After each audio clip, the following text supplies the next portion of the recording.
So I think they've got Peter Robinson, who was with Stanley Clarke on keyboards. He also did some work with Sean Phillips for a while. He's very good. He's English, actually. He just moved to LA for a few years ago. So that is the group as it stands at the moment. But I mean, the understanding is that whenever and if ever I can get back into sort of playing with them on a more permanent basis, that is to say when Genesis stops, or if I was to depart, whatever, you know, this is my gig, you know, because I think we all realise that the chemistry of the original group is what is really strong. It's me, Percy, and John and Morris. Talking about changing people, let's talk a little bit about the new guitarist in the band. Darryl. Well, he, Mike, kind of... Mike Rutherford. Yeah, he was running around trying to find guitarists. We looked in England for a while, and there was no one that fired us. So we decided to look to America, because that's where we found Chester. And we had 3 or 4 people. Originally, Alfonso Johnson was going to do the gig. In theory, I spoke to him on the phone quite a few times about it. He was excited because playing with Chester. Right. But he couldn't play enough guitar. He came over here for an audition with Mike. He came over to London, rather, for an audition with Mike. And he didn't play enough guitar, which is unfortunate, really. So, but he recommended Darryl. And he also mentioned a guy called Pat Thrall, and there's Elliot Randall. So we fixed up an audition in New York. Mike flew over for a day and just met everybody, you know. And Darryl came across to Mike as a good player and got on well with him personally. Darryl worked for quite a while for Jean-Luc Ponty. Yeah, and George Duke he's worked with as well. So we have an infiltrating, you know, of the jazzers. And this is the second time I've been able to see Chester Thompson on drums. Is he going to be kind of like a permanent on-the-road drummer, or? Well, hopefully, you know, it's really up to Chester. I mean, sometimes changes can be good. I mean, we didn't want to change this time, because Chester worked out so well last time that he wanted to come back and we wanted to have him back, and it's a bit of a struggle to find anybody else anyway, and to rehearse and go through that number. But it's good when you find someone that works and adds something to the group, which he does. He's real good. He's real good. Yeah, really. And so if he, you know, it suits him, I think, because we have like quite a few months off this year, interspersed with the touring. So he has a chance to do whatever he wants to do. And as he said last year, you know, so he's played with Weather Report, Zappa, he's played with us. You know, there aren't that many other good bands that he can play, apart from doing his own music. So I think he'll probably do that with some of his friends. But if he's happy to come back next year, if we tour next year, you know, we're going to try and cut down a little bit, because you can't go on forever. Sure you can. Sure you can. We're talking with Phil Collins from Genesis. We're going to hear some Genesis music, and we'll be right back, and we'll talk about what we're going to see tonight down at the War Memorial.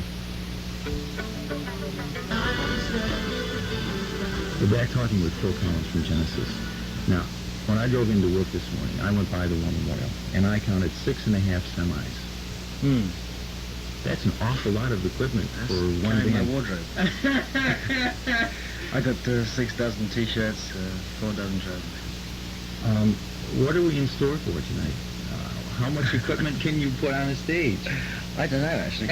You see, what happened, we opened in Binghamton 2 nights ago. We got some mirrors, you see, that hang above the stage that revolve, rotate, which we use reflective light. I shan't tell you too much about that. But unfortunately, on the way from Binghamton to Buffalo, the truck had a crash, right? So, and that was the truck that had all the mirrors in. So last night we couldn't use them. So tonight, hopefully they're going to be working, because we don't know how much damage was sustained in the accident. Who gets all the bad luck for the broken mirrors? Well, actually, they're Mylon. Oh, okay. Mylon? You know the stuff. Right. Mylon was Mylon the Fever. Can't be him. No. I think what you call it stuff. This definitely is the Melanex. It's the sort of reflect. It's not actually breakable. But if they are in working order, they will be on show tonight. But there's other thing. We've got a more extensive lighting rig this time, and we've always tried the last few tours have been trying to broaden the lighting aspect rather than use anything else. What about lasers? Will there be lasers? Yeah, we've retained one of the 2 we had last time. You work with the same people as far as setting up the sound and lights, which is Shoko, every time. Do you find that a good situation? Oh, yeah. We always had the same engineers, lighting engineers and sound engineers, I mean mixers. You know? Right. And we had the same monitor mixer. was kind of very important because when you're playing with that much equipment in front of you, you know, it's basically, I mean, Chester, for instance, relies totally on monitors. He hasn't any equipment, individuals. He just, so it's down to whoever's mixing. So they're kind of very crucial jobs. You know, you can't, someone just can't come in off the street or a new showcase man and expect to play the gig. You know, because I've seen you in Madison Square Garden in New York, and I went last year to Syracuse in the Memorial to see you. And Genesis is by far the best-sounding band in a large hall that I've ever seen or heard. Yeah, a lot of people will say, "Come on," say, "Yeah, you're playing." Like we're playing the Montreal Olympic Stadium, right? In June, I think it is, or July. People say, "Oh man, it's going to sound terrible in there," you know.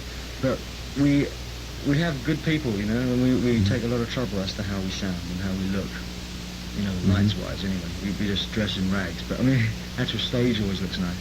And so we can always fill it, you know, and with good, clean sound, I mean, relatively anyway. I mean, some bands just don't care, but I mean, we take a lot of trouble. Who sits down and designs and sets up the staging and the lighting effects and things? Is it a group effort, or do you have someone that does it as a particular function? It's hard. Basically, we say what we want in terms of we meet with the lighting